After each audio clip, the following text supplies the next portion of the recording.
नमस्कार, कैसे हैं आप लोग? मेरे ख्याल से अच्छे होंगे। अपनी पढ़ाई लिखाई अब अच्छे तरीके से कर रहे होंगे, क्योंकि 11 फरवरी का जो एग्जाम हुआ, पेपर लीक हुआ, पेपर रद्द हो गया। पेपर बहुत कुछ सिखा कर गया। नया पैटर्न था, टफ क्वेश्चन थे, लेंदी क्वेश्चन थे। अब बात आती है कि कितना समय है ये पेपर होने में, और ये जो समय हमको मिला है, इसका सदुपयोग करना बहुत ज्यादा जरूरी है, क्योंकि सब कुछ आपको मिल सकता है, जो समय चला गया वो दोबारा नहीं वापस आता है। तो आरओ यारो का री एग्जाम कब होगा, ये सबसे बड़ा इस समय प्रश्न है। क्योंकि पीसीएस का एग्जाम होना है, पीसीएस का एग्जाम भी इसके पीछे ही लगा हुआ था, 17 मार्च को ये होना था, और वो एग्जाम भी क्योंकि पोस्टपोन किया गया है और उसकी डेट आयोग ने दी है जुलाई में। उम्मीद जताई जा रही है कि जून में ये पेपर हो सकता है। जून में काफी संभावना है कि ये पेपर हो जाएगा।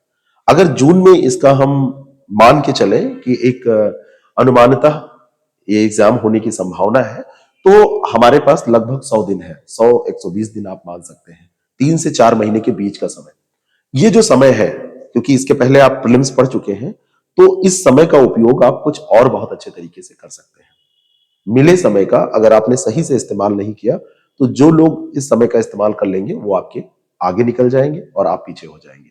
मिले समय का सही तरीके से कैसे इस्तेमाल करें, कैसे प्रीलिम्स के साथ मेंस की पूरी तैयारी कर लें, इस पर पहले भी मैं वीडियो बना चुका हूं, लेकिन फिर से एक बार मैं आपको बताना चाहता हूं कि ये जो एग्जाम है, इस एग्जाम में आप कहते हैं कि एक स्टेप है प्रीलिम्स का और दूसरा जो स्टेप है वो है मेन का। लेकिन मैं कहता हूं कि ये प्रीलिम और मेन ये दोनों अलग अलग नहीं है। कई लोगों का सवाल है कि प्रीलिम्स का मार्क्स तो नहीं जोड़ा जाता, मार्क्स नहीं जोड़ा जाता, लेकिन ये कि ये स्टेप है, अगर ये स्टेप आप पास नहीं करेंगे तो आप मेन एग्जाम दे नहीं पाते हैं। तो इस स्टेप को आपको पास करना होता है। दो पेपर यहां पर होते हैं, एक जीएस का पेपर और एक हिंदी का पेपर। जीएस का पेपर 140 क्वेश्चन 140 मार्क्स का, हिंदी का पेपर 60 क्वेश्चन 60 मार्क्स का। और सबसे अच्छी बात है कि इसको पास करने के बाद जब आप मेन एग्जाम देने आते हैं, तो मेन एग्जाम में आप यहां पर देखेंगे तो यहां पर ये पेपर पूरे सीधे यहां पर भी पूछे जाते हैं। बस अंतर सिर्फ इतना होता है कि ये जीएस का पेपर आपका 120 क्वेश्चन का 120 मार्क्स का हो जाता है और हिंदी का पेपर 30 क्वेश्चन का हो जाता है, लेकिन अगर मार्क्स की बात करें तो 60, यानी कि 180 मार्क्स का सीधा सिलेबस यहां पर कैरी ऑन हो जाता है। अब बात आती है कि इसका क्या कुछ लाभ मिलेगा? बहुत बड़ा लाभ मिलने वाला है। इसीलिए मैं कहता हूं कि ये एग्जाम प्री और मेंस अलग अलग मानकर मत तैयार करिए। जो लोग केवल प्री पढ़ते रहेंगे, मेन एग्जाम जब वो करने जाएंगे तो उनको दिक्कत हो सकती है, क्योंकि पेपर रद्द हुआ है, वैकेंसी पूरी करने का दबाव आयोग पर रहता है, तो मेन एग्जाम में बहुत ज्यादा समय मिलने वाला नहीं है। तो अभी जो समय मिला है, आगे क्या होगा हमें नहीं पता, लेकिन जो अभी समय मिला है इसका सदुपयोग हमको करना चाहिए। मेन एग्जाम में एक्स्ट्रा और क्या ऐड होता है, इसको भी हम देख लेते हैं, तो काफी कुछ हमारा क्लियर हो जाएगा। यहां पर और कौन कौन से पेपर होते हैं, तो यहां पर अगर पेपर देखें तो दो पेपर और ऐड होते हैं। एक पेपर है हिंदी, और हिंदी का जो ये पेपर है वो डिस्क्रिप्टिव पेपर होता है, जहां पर आपको लिखना होता है, लिखने वाला पेपर होता है ना, ये डिस्क्रिप्टिव हिंदी होती है। और दूसरा पेपर आपका यहां पर जुड़ता है, वो निबंध का पेपर होता है। कल कई लोगों ने मैसेज करके पूछा था कि इंग्लिश में निबंध लिख सकते हैं, नहीं, ये हिंदी निबंध का पेपर होता है। ये पेपर 100 नंबर का और ये पेपर आपका 120 नंबर का। यहां पर 3 निबंध लिखने होते हैं और यहां पर आपको 100 नंबर का पूरा पेपर करना होता है। 5 क्वेश्चन यहां पर पूछे जाते हैं और हर एक क्वेश्चन के बारे में डिटेल में मैंने चर्चा की है कि पहला क्वेश्चन 21 नंबर का, दूसरा क्वेश्चन 15 नंबर का, तीसरा क्वेश्चन 24 नंबर का, चौथा क्वेश्चन जो है वो 30 नंबर का होता है, जिसमें आप वोकैब पूछा जाता है, मुहावरा भी उसी में पूछा जाता है, और 10 नंबर का कंप्यूटर पूछा जाता है। तो टोटल ये पेपर आपका हो गया 100 नंबर का और ये 120 नंबर का। और मैंने कहा कि ये पेपर मेन में पूरा यहां चला आता है। तो अगर मेन एग्जाम की हम बात करें तो मेन एग्जाम आपका हो जाता है जीएस की, अगर 120 नंबर की बात हम कर लें, यहां पर अगर हिंदी की हम बात करें तो एक ऑब्जेक्टिव हिंदी हो जाएगी, ऑब्जेक्टिव हिंदी 60 नंबर की, और दूसरी जो यहां पर हिंदी है परंपरागत हिंदी, डिस्क्रिप्टिव हिंदी, वो हिंदी जो होती है वो 100 नंबर की। और अगर हम निबंध की यहीं पर बात कर लें तो ये कुल मिलाकर आपका जो पेपर है 120 नंबर का। और इस तरीके से इसको अगर हम देखें तो ये पेपर आपका टोटल यानी कि मेन का जो एग्जाम है वो कितने मार्क्स का हो जाता है, 400 मार्क्स का। कई लोगों ने कहा कि कट ऑफ की चर्चा करें, अलग वीडियो में उसकी चर्चा करेंगे। यहां जब आप प्री एग्जाम देते हैं तो प्री एग्जाम में आपका कट ऑफ अगर ठीक ठाक पेपर आता है, जैसा इस बार का पेपर आया था, हिंदी और जीएस दोनों मिला के बनता है, तो नियर अबाउट 130 से 135 के बीच में आपको टारगेट लेके चलना चाहिए आउट ऑफ 200। यहां पर तो 200, और इसको जब पास कर ले जाएंगे तो मेन एग्जाम का टारगेट क्या होना चाहिए, तो मैंने कहा था कि 70% ठीक ठाक होता है, तो 280/400 ये टारगेट यहां पर लेके चलना चाहिए। तो जीएस तो आपका साथ साथ तैयार होता चलेगा, उसको हम करते चलेंगे, उसके लिए अलग से पढ़ने की जरूरत नहीं है। लेकिन एक सबसे बड़ी बात है, जो काम अगर अभी आपने नहीं किया, ये अब मेन एग्जाम पे हम फोकस करने जा रहे हैं, जो काम अगर अभी आपने नहीं किया तो बाद में करने में आपको दिक्कत होगी। और इसी काम को पूरा करने के लिए हमने आपसे कहा कि हम साथ साथ में अगर प्रीलिम्स के साथ मेन की तैयारी करने का भी प्लान करते हैं तो काफी कुछ हमारा एग्जाम आसान हो जाएगा। अब यहां पर जो ये दो पेपर हैं, खास करके एक निबंध का पेपर जो यहां पर आपके लिए है, और दूसरा जो डिस्क्रिप्टिव हिंदी, अगर इसको भी हम कुछ तैयार करते चले तो काफी कुछ हमारा तैयार हो जाएगा, और मेन एग्जाम जब आएगा तो हमको घबराने की जरूरत नहीं पड़ेगी, हम तैयार रहेंगे। और जैसे ही पेपर आएगा उसके पहले हम प्रैक्टिस करके, अभ्यास करके अगर ये एग्जाम दे देंगे तो ये 280 क्या, हम 300 तक नंबर इसमें ला सकते हैं। तो करना क्या होगा, जीएस हिंदी तो पढ़ना ही है। इस हिंदी के पेपर में जो डिस्क्रिप्टिव हिंदी है, इस हिंदी के पेपर में जो प्रश्न पूछे जाते हैं उनको सबसे पहले सिलेबस के तौर पर कंप्लीट करना है, और उससे भी ज्यादा जरूरी है कि अभ्यास हमको कर लेना है। तो जब बात आती है कि प्रीलिम्स के साथ मेन की तैयारी, तो मेन की तैयारी का मतलब यहां पर होता है कि हिंदी निबंध भी हम तैयार करते चलें। अब बात आती है कि हिंदी और निबंध क्या तैयार करें, कैसे तैयार करें, तो चलिए मैं आपको बताता हूं। अब हिंदी यहां पर आप लेंगे तो मैंने कहा कि हिंदी में 5 क्वेश्चन, एक क्वेश्चन नंबर 1 जिसमें आपसे गद्यांश पूछा जाता है, दूसरा क्वेश्चन नंबर आपका 2 जिसके अंतर्गत आपसे सारणी रूप पूछा जाता है जिसको टेबुलर फॉर्म कहते हैं, क्वेश्चन नंबर 3 जिसके अंतर्गत आपसे पत्र पूछा जाता है, 3 क्वेश्चन यहां पर पत्र के पूछे जाते हैं, क्वेश्चन नंबर 4 जिसके अंतर्गत आपसे वोकैब पूछा जाता है, हिंदी से इंग्लिश का एक वोकैब पूछा जाता है, और ये इनकी संख्या होती है 5, टोटल नंबर होते हैं 10। यहां पर दूसरा इंग्लिश से हिंदी का वोकैब पूछा जाता है, इनकी भी संख्या होती है 5, और हर एक 2 नंबर का होता है, और ये 10। और तीसरा आपका यहां पर जो पूछा जाता है वो मुहावरे पूछे जाते हैं, और मुहावरे भी अर्थ और उसका प्रयोग करके आपको बताना होता है, और ये 5 मुहावरे, हर एक 2 नंबर का, और ये 10, तो 30 नंबर का ये क्वेश्चन नंबर 4 होता है। आगे अगर हम बात करें क्वेश्चन नंबर 5 की, तो क्वेश्चन नंबर 5 भी बहुत कुछ अलग नहीं है, कुछ ऐसे ही सवाल यहां पर पूछे जाते हैं, और ये जो पोर्शन है ये कंप्यूटर का पोर्शन है, और कंप्यूटर के भी कभी कभी यहां पर 2 सवाल पूछे जाते हैं। अगर 2 पूछे जाएंगे तो 5 नंबर का एक होगा, ज्यादातर स्थितियों में 5 क्वेश्चन और 2 नंबर का हर एक क्वेश्चन, तो 10 नंबर का आपका ये पोर्शन हो जाता है।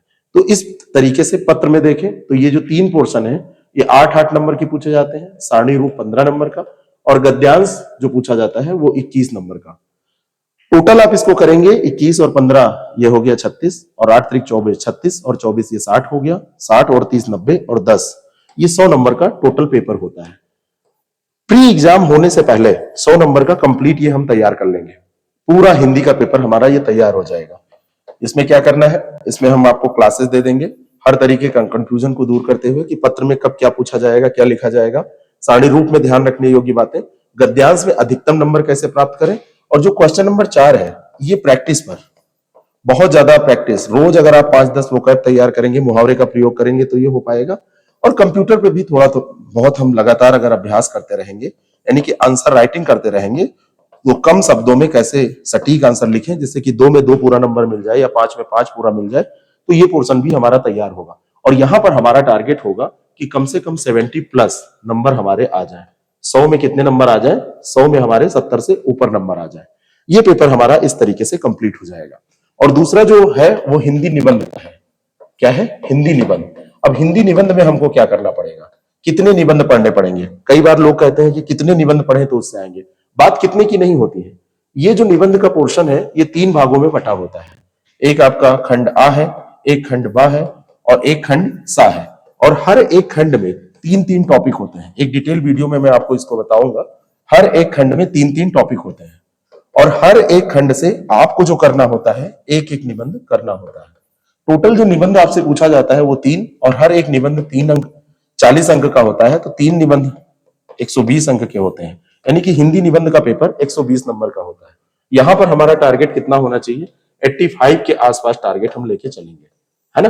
यानी कि हर एक निबंध में हमको 27-28 मार्क प्राप्त करने हैं। जब 28 नंबर हमको मिलेंगे 40 में से, तब हमारा यहां पर कल्याण हो पाएगा। मेन पे ही मेरिट बनती है, मेन प्रीलिम्स के मार्क्स जुड़ते नहीं है और इंटरव्यू होता नहीं है। तो ये पूरा मेन एग्जाम जो है यहां पे जिसकी चर्चा हमने की है, मेन एग्जाम की, तो यही आपको सिलेक्शन दिलाता है। तो इसकी तैयारी क्यों ना पहले कर ली जाए। तो हर अगर हफ्ते में पहले बेसिक क्लासेस हो जाए, निबंध कैसे लिखा जाता है, निबंध लिखने में क्या बातें ध्यान रखनी है, कैसे अच्छा निबंध लिखें, कम शब्दों में ज्यादा से ज्यादा अच्छा निबंध लिख पाए, कैसे डायनेमिक टॉपिक होते हैं, जैसे एक साहित्य संस्कृति का टॉपिक है, समाज का टॉपिक है, दूसरा एग्रीकल्चर का टॉपिक है, एनवायरमेंट का टॉपिक है, आईआर का टॉपिक है, करंट अफेयर से रिलेटेड टॉपिक है। तो हर एक टॉपिक को कैसे डील करें और कैसे सटीक निबंध लिखें। तो अगर ये काम हमने कर लिया और 600 शब्दों में हमने प्रैक्टिस कर ली अच्छा निबंध लिखने की, तो ये मार्क्स हमको मिल जाते हैं। तो प्रीलिम्स के पहले हमको क्या करना है, जीएस और हिंदी तो पढ़नी ही है, साथ साथ में हिंदी जो डिस्क्रिप्टिव है, यानी कि हिंदी जो परंपरागत है, इस परंपरागत हिंदी पर भी एक बार पूरा 100% सिलेबस समाप्त हो जाए और धीरे धीरे उसमें कुछ प्रैक्टिस भी हो जाए। और दूसरा जो हिंदी निबंध है, हिंदी निबंध की भी प्रैक्टिस हम आसानी से कर लें ठीक ठाक मात्रा में। और कितने निबंध की जहां तक बात है कि कितने निबंध लिखे जाए, तो यहां पर 3 पोर्शन है और हर एक पोर्शन से अगर हम, मेरा मानना है कि 9 निबंध कर ले, टोटल 27 के आसपास निबंध कर ले, तो 3 निबंध इन 27 में से आसानी से आप लिख देंगे। और निबंध बार बार मैं इसलिए लिख रहा हूं क्योंकि हिंदी में ही लिखना है, इंग्लिश में नहीं लिखना है। तो जिन लोगों का इंग्लिश मीडियम है, कई बार उनको ये दिक्कत होती है, लेकिन अभ्यास करेंगे तो आसानी से वो कर लेंगे। क्या कंटेंट होना चाहिए, ये सब हम पे छोड़ दीजिए। कैसे प्रैक्टिस करनी है, प्रैक्टिस करने के बाद में कैसे कितने मार्क्स कब कहां मिलते हैं, ये हम पे छोड़ दीजिए। और इसीलिए हमने ये डिजाइन किया है आपके लिए एक बैच, कि प्रीलिम्स के समय को कैसे आप सही से उपयोग कर पाए। और इस बैच में हमने प्रयास किया है कि आपको बहुत ही कम समय में, बहुत ही रणनीतिक तरीके से, बहुत ही अच्छे तरीके से इसको पूरा कवर कर ले। पैसा इतना कम रखा गया है इसका कि कई लोगों को डाउट होता है कि कैसे पूरा सिलेबस कराएंगे।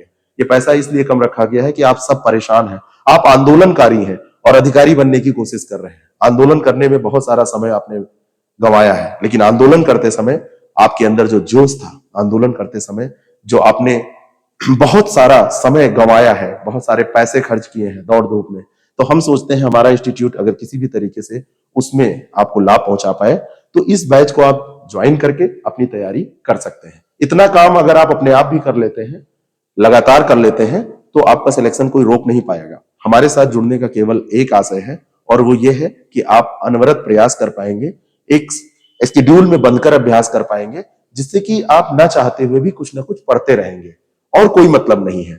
आप ये सोचें कि हम ये कह रहे हैं कि हमारे साथ ही सिलेक्शन होगा, ये बिल्कुल सच नहीं होगा। लेकिन ये जरूर है कि हमारे साथ आपकी जो तैयारियों की बीच बीच में जो कमियां रह जाती हैं, तैयारी में बहुत सारे लूप होल्स रह जाते हैं, रणनीतिक स्तर पे जो कमी रह जाती है, आपका जो आलस है, आलस आपको पढ़ने नहीं देता है, आप कंपटीशन नहीं जान पाते हैं कि कितना है, तो एक ग्रुप में रह के, ग्रुप में आप डिस्कशन कर सकते हैं, ग्रुप में रह के आप अपनी बातों को पूछ सकते हैं, लगातार पढ़ाई से जुड़े रह सकते हैं, क्योंकि लोग सुसुप्ता अवस्था में चले गए हैं और ये सुसुप्ता अवस्था आपको तोड़नी पड़ेगी। और तोड़नी ही नहीं पड़ेगी, प्री के साथ मेंस की भी तैयारी करनी पड़ेगी। और बहुत कुछ ये पेपर बता के गया है 11 फरवरी वाला, जिसका असर पीसीएस में भी पड़ना है। तो पीसीएस पे तो जो पड़ेगा वो पड़ेगा ही, आरओ का पेपर भी एक चैलेंज है। लेंदी क्वेश्चन की संख्या बढ़ जाना, कथन कारण की संख्या बढ़ जाना, ऑब्जेक्टिव क्वेश्चन बिल्कुल ऐसे नहीं पूछे जा रहे हैं कि आप एक आंसर टिक करें तुरंत आंसर निकल आए। तो उसकी प्रैक्टिस हो जाए, उसका अभ्यास हो जाए, रोज आप प्रश्नों से रूबरू होते रहें, रोज हल करते रहें। इसलिए ये बैच हमने लॉन्च किया है। आप चाहें तो जुड़ के इससे आप लाभ उठा सकते हैं। होली ऑफर चल रहा है, अभी केवल इतने में दिया जा रहा है, लेकिन कोई जरूरी नहीं है कि ये इतने में ही रहेगा। हमारी टीम का निर्णय होगा तो इसका प्राइस बढ़ भी सकता है। अभी हमारी यही इच्छा है कि आपको अगर इसको ज्वाइन करना है तो हफ्ते भर में ये सब क्लासेस लगभग स्टार्ट हो जाएंगी। आप ज्वाइन करके इसमें आप तैयारी शुरू कर दीजिए। बाकी जो आप पढ़ रहे हैं वो पढ़ते रहिए, हमारे साथ इसका जुड़कर लाभ जरूर उठाइए। तो ये जो नंबर स्क्रॉल हो रहे हैं इस पर आप मैसेज कर सकते हैं, आप लिख के भेजिए RO प्री कम मेन बैच हमको ज्वाइन करना है और आपको डिटेल दे दिया जाएगा। जल्दी से जल्दी ज्वाइन कर लीजिए, क्योंकि इसी बैच का अगर ज्यादा पैसा देना पड़ेगा तो आपको भी दिक्कत होगी। और दूसरी बात है, डाउट मत करिए कि 999 में क्या दे देंगे, वो हमारा काम है, हम कैसे क्या करेंगे। लेकिन आपको यकीन करना पड़ेगा खुद पर भी, और अगर हम पर यकीन करते हैं तो हम पर भी। किसी पर तो करना ही पड़ेगा। ईश्वर पर भी जब यकीन करते हैं तभी वो साथ देता है। तो इस तरीके से आप अपनी तैयारी कर सकते हैं। कहने का मतलब यह है कि जो ये समय आपको मिला है, अब ये आपका दुर्भाग्य था कि पेपर लीक हुआ, लेकिन इसको सौभाग्य में बदल दीजिए कि जो समय मिला है उसको सदुपयोग करके आप अच्छे से तैयार कर लीजिए, क्योंकि मिला समय फिर से वापस नहीं आएगा। और इस तरीके से आप तैयार करेंगे तो री एग्जाम जब होगा, तो जून में अगर होगा, जो डेट की बात है, तो नियर अबाउट 3 महीने आपके पास है। तो प्री के साथ मेंस भी तैयार रहेगा, तो आप कॉन्फिडेंस बढ़ता रहेगा। कॉन्फिडेंस इतना अच्छा रहेगा कि आप प्रीलिम्स में भी अच्छी परफॉर्म कर पाएंगे। तो जल्दी करिए, ज्वाइन करिए और हमारे साथ जुड़कर तैयारी करिए, या फिर इसी स्ट्रेटजी पर खुद वर्क करिए। हम आपके साथ हैं। जितनी फ्री क्लासेस चल रही हैं सब चलती रहेंगी, और इसकी क्लास जल्दी ही शुरू हो जाएगी, उसका भी लाभ आप उठा पाएंगे। Thank you so much.